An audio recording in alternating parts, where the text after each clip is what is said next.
तो मौसूफ जो जा रहे हैं वो रुकावट थी। बेल्जियम जा रहे हैं, जहाँ भी जाएँ जी, मैं समझता हूँ कि जब सारी दुनिया में जायदादें हैं तो फिर कौन सा मसला है। अब हम किसी रुकावट को खातर में नहीं लाएंगे। ये मुल्क जो है इसने ठीक होना है। जिस तरह चल रहा है इस तरह चल नहीं सकता, रह नहीं सकता। इस तरह मुल्क सलामत नहीं रहता और इस तरह का मुल्क चाहिए भी नहीं। इसमें गरीब के लिए कानून और अमीर के लिए कानून हो। ऐसी रियासतों को दुनिया में नहीं होना चाहिए। जिस रियासत ने ताकतवर का साथ देना और गरीब को दबाना है, उस रियासत को नहीं रहना चाहिए। हम बहुत जूते मारेंगे इस बार, हम बहुत जूते मारेंगे।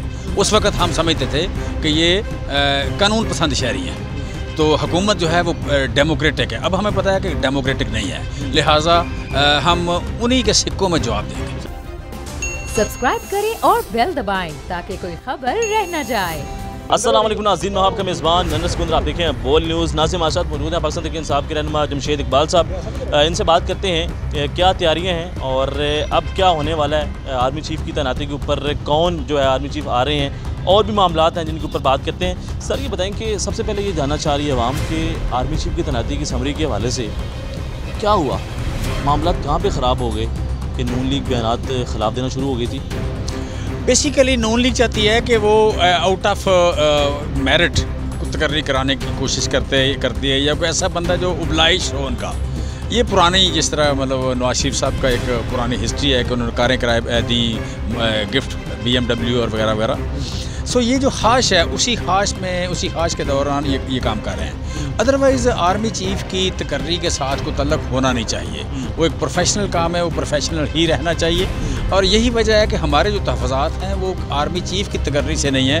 वो लगाने वाले, वो जरदारी साहब हों या नवाज शरीफ साहब हों या शहबाज शरीफ साहब हों, उनसे वही तहफ़्फ़ुज़ात हैं। और उन्हें पेंट इस तरह किया जाता है जैसे हमारे किसी कोई जर्नलों के ख़िलाफ़ कोई हमारे आप कह लें कि कोई तहफ़्फ़ुज़ात हैं। वो ऐसी बात नहीं है। बेसिकली जो प्रोसेस है या जो लगाने वाले हैं वो कंप्रोमाइज़ लोग हैं, करप्ट लोग हैं। उन्हें ज़रूरत है किसी की सपोर्ट की, और अभी तक जो जाने वाले मौसूफ़ हैं उन्होंने की भी है। सर ये बताएं कि क्या अभी भी कोई इम्कानात मौजूद हैं कि आपकी पार्टी में से कोई ऐसे लोग हैं जो आपको छोड़ के चले जाएंगे? नहीं, पार्टी में तो आना है लोगों ने, छोड़ के जो जाने वाले थे वो तो सारे बेस मुल्क से भाग रहे हैं। अब कोई नहीं जाएगा पार्टी से? अगर कोई गंद साफ़ हो जाता है हमें कोई इशू नहीं है। अगर कोई गंद साफ़ हो जाता है, पहले देखिए जितने बंदे गए हैं, जो भी आप कंप्रोमाइज़ थे, जो भेजे गए थे हमारे पास, वो चले गए हैं। तो वो अपनी जगह गए हैं। जो लोटा टाइप लोग थे अपनी जगह पे गए हैं, जहाँ उन्हें जाना चाहिए था वहीं गए हैं। हमारी पार्टी तो से उनके जाने से सफाई हुई है। हमारी पार्टी तो बड़ी हो गई, ताकतवर हो गई, मेरिट, मतलब हम ज़्यादा दिलेरी से कह सकते हैं कि हमारे दाएँ बाएँ खड़े बंदे ठीक हैं। पहले हमें ताना दिया जाता था कि खान के दाएँ बाएँ कौन खड़ा होता है, अब खान को ये ताना कोई नहीं दे सकता। लिहाजा यहाँ पे मैं ये सवाल करना चाह रहा हूँ कि शहजाद अकबर साहब खान साहब के साथ बड़े अच्छे मामलात रहे, तो जैसे ही उनकी वजारत गई और ख़ुद एडवाइजरी गई, और उसके बाद जब से खान साहब के ऊपर ये मामलात चल रहे हैं तो वो नज़र नहीं आए। लोग एतराज़ करते हैं कि ऐसे लोग हैं जो बाद में चले गए, और शहजाद अकबर साहब भी उन लोगों में शामिल थे जिनका ना कोई बयानात आते हैं, ना कोई गुफ्तगू करते हैं, ना कोई हक़ में ना खिलाफ। सारे लोग मीडिया फेस नहीं होते। और खान साहब के आस लॉन्ग मार्च में भी वो नहीं थे। खान साहब के आसपास आजकल वही लोग हैं जो आप कह लें कि जिनसे मीडिया से रिलेटेड हैं, या जो क्रिएटिविटी या आगे जो उन्होंने खान साहब के इनिशिएटिव थे 16 इनिशिएटिव पे जो काम कर रहे हैं। शौकत तरीन साहब थे, मैं था, हमाद हैं, ये क्या नाम है इसका, गौहर अयूब का बेटा, क्या नाम है इसका, उमर अयूब है। सो इस तरह के लोग जो दूसरा जो लोग बहुत एक्टिवली आप कह लें कि जिन्होंने एहतजाजी तहरीक में हिस्सा लिया है, जो तंजीमी लोग थे, तंजीम के सदर, वो ज़िली सदर हैं या दूसरे जनरल सेक्रेटरीज हैं, या जो हलकों को लीड कर रहे थे, वो लोग ज़्यादा नज़र आ रहे हैं। कितनी यहाँ पे खान साहब जब से आए हैं तो बहुत सारे पंजाब के वज़रा आज तक उनको नहीं मिल सके। वजह यही है कि बेसिकली खान साहब उसी को बुला रहे हैं या टाइम दे रहे हैं जिससे खान साहब की कोई ज़रूरत है। वो ज़रूरत रिगार्डिंग एजुटेशन हो, वो ज़रूरत किसी गवर्नेंस के हवाले से हो, 2 सूबों में हमारी हुकूमत है, वहाँ गवर्नेंस के हवाले से हो, या फेडरल गवर्नमेंट की फ्यूचर की स्ट्रेटजीज़ के हवाले से हो। लिहाजा उन्हीं को बुला रहे हैं और उन्हीं को मिल रहे हैं, बाकी किसी को ना बुला रहे हैं ना मिल रहे हैं। खान साहब ये कहते हैं कि अब मैं हुकूमत में तभी आऊँगा जब मुझे मुकम्मल इख्तियारात दिए जाएंगे। आपको लगता है कि जब आपको इख्तियारात मिलेंगे और आप लोगों का एहतसाब कर पाएंगे, जो करप्शन के इल्ज़ामात थे, नैब थी, आप लोगों को पकड़ने में नाकाम रहे, तो अगर ये मामलात हो जाते हैं तो फिर कोई लोग पकड़े जाएंगे और एहतसाब होगा, माल वापस आएगा? डेफिनेटली पहले से बेहतर परफॉर्मेंस होगी हमारी, लेकिन कानून में जो वीकनेस आई है वो एक इशू बनेगा। पहले कानून मौजूद था लेकिन उस पर अमल दरामद में रुकावट थे। ये मौसूफ जो जा रहे हैं, तो मौसूफ जो जा रहे हैं, ये रुकावट बाहर जा रहे हैं, जो मैंने इनकी बात नहीं कर रहा, जो बाहर जा रहे हैं, जो बाहर जा रहे हैं, जिनकी जायदादें बहुत निकल रही हैं, लिहाजा मैं उनकी बात कर रहा हूँ। तो मौसूफ जो जा रहे हैं वो रुकावट थी। बेल्जियम जा रहे हैं, जहाँ भी जाएँ जी, मैं समझता हूँ कि जब सारी दुनिया में जायदादें हैं तो फिर कौन सा मसला है। सो वो एक रुकावट थे। अब हम किसी रुकावट को खातर में नहीं लाएंगे। ये मुल्क जो है इसने ठीक होना है, या ठीक होना है, या जिस तरह चल रहा है इस तरह चल नहीं सकता, रह नहीं सकता। इस तरह मुल्क सलामत नहीं रहते, लिहाजा और इस तरह का मुल्क चाहिए भी नहीं कि जिसमें गरीब के लिए कानून और अमीर के लिए कानून हो। ऐसी रियासतों को दुनिया में नहीं होना चाहिए जिन रियासतों का जवाज़ ना हो। रियासत के वजूद का जवाज़ ही ये है कि वो गरीब और कमज़ोर के साथ खड़ी हो। जिस रियासत ने ताकतवर का साथ देना और गरीब को दबाना है, उस रियासत को नहीं रहना चाहिए। सर ये बताएं कि दोबारा आप जा रहे हैं, तो जो आपके साथ हुआ 25 मई को, तो दोबारा भी इम्कान है कि ऐसा हो सकता है? हम बहुत जूते मारेंगे इस बार, हम बहुत जूते मारेंगे। उस वक्त हम समझते थे कि ये कानून पसंद शहरी हैं, तो हुकूमत जो है वो डेमोक्रेटिक है। अब हमें पता है कि डेमोक्रेटिक नहीं है, लिहाजा हम उन्हीं के सिक्कों में जवाब देंगे। सर जो 25 मई को हुकूमती मशीनरी इस्तेमाल हुई, तो आपकी हुकूमत होने के बावजूद आप उन लोगों के ख़िलाफ़ कुछ नहीं कर पाए। उसमें पुलिस अफसरान भी थे और दीगर लोग भी थे, लेकिन आप उनको पकड़ नहीं सके। क्या फ़ायदा फिर आपकी इस गवर्नमेंट का? देखिए, हम तो अपने चेयरमैन पे जो गोलियां चली हैं, 11 लोगों को जो आप कह लें गोलियां लगी हैं, एक आदमी शहीद हो गया, उन पे हमला करने वालों को भी कुछ नहीं बिगाड़ सके। ये तो बात तय है और यही स्ट्रगल है हमारी। और ये जो जितने भी लोग हैं इसमें मुलव्वस हैं, जो वो सज़ा या सज़ा पाएंगे इंशाअल्लाह। उनको सज़ा दिए बगैर हम पुरअमन नहीं, हम मुतमिन नहीं हैं।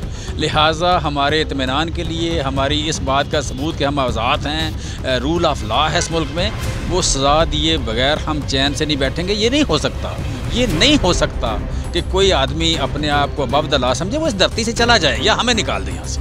वो हमें निकाल दे इस मुल्क से, हमें मार दे या इस धरती से चल। तो सर ये बताएं कि जिस तरीके से बोल को धमकियाँ दी जा रही हैं और कहा जा रहा है कि सहाफ़ियों को भी, एंकर्स को भी निकलवाने की कोशिश की जा रही है, आवाज़ को बंद करने की कोशिश की जा रही है, इसके ऊपर क्या कहेंगे? ये कब तक ये मामला चलते रहेंगे? गैर जमहूरी और कम अकल लोगों का काम है।